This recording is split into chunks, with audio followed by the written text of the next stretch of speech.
பங்குச்சந்தையில பணத்தை போடாத. அச்சச்சோ, பங்குச்சந்தையில பணத்தை போட்டியா? அப்பனாக்கா நீ போட்ட பங்குச்சந்தையில இருந்த பணத்தை மறந்துடு.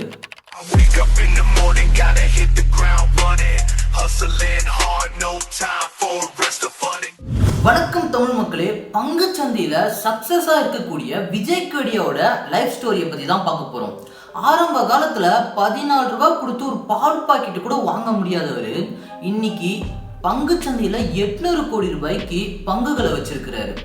எப்படி இவ்வளவு பெரிய சக்சஸ்க்கு விஜய் கேடியா வந்தாரு? சரி வாங்க பார்க்கலாம். அதுக்கு முன்னாடி நம்மளுடைய சேனலுக்கு யாராச்சும் புதுசா வந்திருந்தீங்கன்னாக்கா மறக்காம நம்ம சேனலை சப்ஸ்கிரைப் பண்ணிடுங்க. அதோட இந்த ஒரு வீடியோவை ஸ்கிப் பண்ணாம ஸ்டார்டிங் டு எண்டிங் வரைக்கும் பாருங்க. சரி வாங்க போலாம். பங்குச்சந்தையில பணத்தை போடாத. அச்சச்சோ, பங்குச்சந்தையில பணத்தை போட்டியா? அப்பனாக்கா நீ போட்ட பங்குச்சந்தையில இருந்த பணத்தை மறந்துடு. பங்குச்சந்தையில ஜெயிச்சவங்களை விட தோத்தவங்க தான் அதிகம் அப்படின்னு நிறைய பேர் சொல்லி நம்ம கேள்விப்பட்டிருப்போம். அதே வேளையில ரொம்ப குறுகிய காலத்துல ரொம்ப பெரிய பணக்கார ஆகணும்னாக்கா அதுக்கு ஒரே பிளேஸ் பங்குச்சந்தைன்னு யாருக்குமே தெரியதில்லை. அதுக்கு உதாரணமா பங்குச்சந்தையில மிகப்பெரிய முதலீட்டாளரா இருக்கக்கூடிய விஜய் கேடியாவை எடுத்துக்கலாம். சமீபத்துல எலிகான் இன்ஜினியரிங் என்ற ஒரு நிறுவனத்தோட ஷேரை ரொம்ப பெரிய லாபத்துக்கு விஜய் கேடியா வித்திருக்கிறாரு. அதோட ரொம்ப பிரபலமா இருக்கக்கூடிய விஜய் கேடியா அவரு பங்கு சந்தையில கிட்டத்தட்ட 800 கோடி ரூபாய்க்கு பங்குகளை வச்சிருக்கிறாரு சொந்தமா. சரி ஓகே, யார் இந்த விஜய் கேடியா அப்படின்னு நிறைய பேருக்கு டவுட் இருக்கலாம். சரி வாங்க விஜய் கேடியாவோட லைஃப் ஸ்டோரியை பத்தி பார்க்கலாம். விஜய் கேடியா கொல்கத்தால தான் பிறக்கிறாரு. அவருடைய அப்பா ஷேர் மார்க்கெட் புரோக்கரா இருக்கிறாரு. பட் விஜய் கேடியாவோட ஆரம்ப கால லைஃப் பார்த்தீங்கன்னாக்கா ரொம்பவே சோகமா இருக்கும்.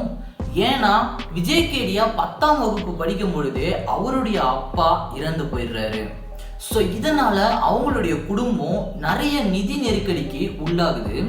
அது மட்டும் இல்லாம விஜய் கேடியாவோட படிப்பும் இதனால பாதிக்கப்படுது. ஸோ இதனால விஜய் கேடியா தன்னுடைய குடும்பத்துடைய பொறுப்பை தன்னுடைய 19 வயசுலயே கையில் எடுக்கிறாரு. அப்படி இருக்கும் பொழுது அதே 19 வயசுலயே பங்குச்சந்தைக்குள்ள வராரு. பங்குச்சந்தையில அவரால் முடிஞ்ச அளவுக்கு ஷேர்களை வாங்குறாரு. பட் அந்த ஒரு பங்குச்சந்தையில ரொம்ப பெரிய லாஸ் ஆகுது. சோ இதனால விஜய் கேடியா கொல்கத்தாவில இருந்து மும்பைக்கு போறாரு. அப்படி மும்பைக்கு போன விஜய் கேடியா 6 பேர் இருக்கக்கூடிய ஒரு அறையில ஷேர் பண்ணிக்கிற சூழ்நிலைக்கு போகுது. இருந்தாலுமே விஜய் கேடியா தன்னுடைய நம்பிக்கை விடாம திரும்பவும் 1992ஆம் ஆண்டு ஷேர் மார்க்கெட்டோட வளர்ச்சி எங்கேயோ போகுது. எப்பவுமே தொலைஞ்ச இடத்துல தான் தேடணும்னு சொல்லுவாங்க. அதுக்கேற்ற மாதிரி விஜய் கேடியா திரும்பவுமே பங்குச்சந்தைக்குள்ள வராரு. சோ இந்த முறை விஜய் கேடியாவை பங்குச்சந்தை கைவிடல. விஜய் கேடியா பஞ்சாப் டிராக்டர்ஸ் என்ற நிறுவனத்துல 35,000 ரூபாய்க்கு ஒரு ஷேர் ஒண்ணு வாங்குறாரு. அந்த ஒரு ஷேரு கொஞ்ச நாள்லயே 500% உயருது. அந்த ஒரு ஷேரை வித்த உடனே அந்த ஒரு காசை வச்சு ஏசிசி நிறுவனத்துல ஒரு ஷேர் வாங்குறாரு. அந்த ஒரு ஷேரு ஒரு வருஷத்திலேயே 1000% ப்ராஃபிட் தருது. அந்த ஒரு ஷேரையும் ஒரு வருஷத்துக்கு அப்புறம் விஜய் கேடியா விற்கிறாரு. அதை அடுத்து இதுல இருந்து வந்த பணத்தை வச்சு மும்பைல ஒரு புது வீட்டையும் வாங்குறாரு. இப்படி புது வீட்டை வாங்கின உடனே கொல்கத்தாவில் இருக்கக்கூடிய தன்னுடைய குடும்பத்தை மும்பைக்கு அழைச்சிட்டு வந்து மும்பையிலும் செட்டில் ஆகுறாரு. ஆனா விஜய் கேடியா பங்குச்சந்தையில வெற்றியை மட்டும் கண்டுடல, பல தோல்விகளை ஆரம்ப காலத்துல தன்னுடைய 19 வயசுலயே கண்டிருக்கிறாரு. ஆனா போக போக பங்குச்சந்தையில இருக்கக்கூடிய எல்லா ஸ்ட்ராட்டஜியும் புரிஞ்சுக்கிட்டு 2002 2003 நல்ல ஒரு கணிசமான லாபத்தை விஜய் கேடியா பெறாரு. விஜய் கேடியா இன்னைக்கு இருக்கக்கூடிய இந்தியாவுல நல்ல ஒரு பிரபலமான நல்ல ஒரு திறமையான முதலீட்டாளராகவும் இருக்கிறாரு. பங்குச்சந்தையில விஜய் கேடியா வெற்றி பெறுவதற்கு அவர் நல்ல ஒரு ஆழ்ந்த அறிவை பயன்படுத்தி இருக்கிறாரு. அதோட அவருடைய முதலீட்டு திறமையும் சொல்லலாம். ஐஐடி மற்றும் ஐஏஎம் போன்ற பல்கலைக்கழகத்தெல்லாம் படிச்சு நல்ல ஒரு பட்டத்தை பெற்று அவங்க இன்னைக்கு நல்ல ஒரு நிலைமையில் இருக்கிறவங்களை விட, ஆனா விஜய் கேடியா தன்னுடைய செல்வத்தை அடித்தளத்திலிருந்தே உயர்த்திக்கிட்டு வந்திருக்கிறாரு.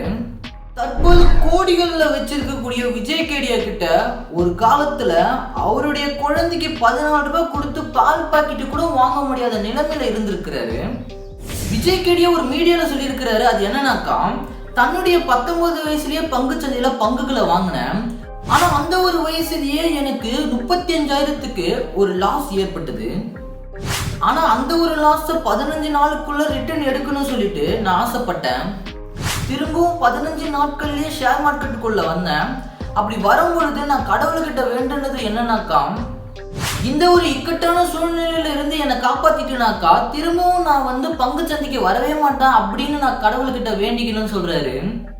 ஸோ விஜய் கேடியோட லைஃப் ஸ்டோரியில இருந்து நமக்கு என்ன தெரிய வருதுனாக்கா, நம்ம இன்னைக்கு கஷ்டப்பட்டுக்கிட்டு இருந்தாலுமே நம்ம கிட்ட இன்னைக்கு ₹1 கூட இல்லைன்னா கூடமே, ஆனா நம்மளுடைய வேலைகள்ல நம்ம தொடர்ச்சியா முயற்சிகளை போட்டுக்கிட்டே இருந்தாக்கா நம்மளாலையுமே கோடீஸ்வரர்களா மாற முடியும் அப்படி என்ற ஒரு வார்த்தைக்கு உதாரணமா விஜய் கேடியா இருக்கிறாரு. ஸோ அதனால உங்களுடைய லைஃப்ல யாராச்சும் ரொம்ப கஷ்டப்பட்டுக்கிட்டு இருக்கீங்கன்னாக்கா கவலைப்படாதீங்க. நீங்களுமே முயற்சிகளை எடுத்து வச்சுக்கிட்டே இருங்க. ஒரு நாள் உங்களுக்கானது உங்களுக்கு தேடி வரும். அது பணமா இருந்தாலும் சரி, எதுவா இருந்தாலுமே சரி. சரி, ஓகே, வீடியோட எண்டுக்கு வந்துட்டோம். ஸோ இதே மாதிரி நாளைக்கு வேற ஒரு இன்ஃபர்மேஷன்ல உங்களை வந்து சந்திக்கிறேன். அது வரைக்கும் உங்களிடமிருந்து விடைபெறுவது உங்கள் GT சுந்தரேசன். தேங்க்யூ.